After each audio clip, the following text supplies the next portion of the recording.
இலக்கிய வகை. அதற்கடுத்து மாடர்னிசம் என்று சொல்லக்கூடிய நவீனத்துவ இலக்கிய வகைகள், போஸ்ட் மாடர்னிசம் என்று சொல்லக்கூடிய பின்னவீனத்துவ இலக்கிய வகைகள். இந்த ஒட்டுமொத்த உலக இலக்கிய வகைகளும் இப்படி பிரிக்கப்படுவதற்கான அடிப்படையாக இருப்பது, வேறாக இருப்பது ஓவியங்களே. ஓவியங்களில் இருந்து தான் சர்வதேச இலக்கியங்கள் பிறந்திருக்கின்றன, இலக்கியங்கள் வகைப்படுத்தப்படுகின்றன.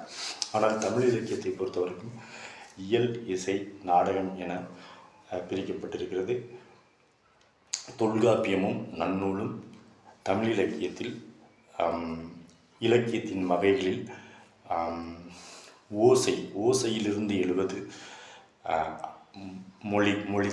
ஒளித்தல் மூலமாக எழுவதால் மொழி, அப்புறம் சித்திர எழுத்துக்கள் என்ற அந்த எழுத்து வகைப்பாடில் இருந்து எழுப்பதால் எழுத்து இலக்கணம், சொல்லிலக்கணம், பொருள் இலக்கணம் என இலக்கியத்தின் வகைக்கு வேறாக தமிழ் இலக்கியம்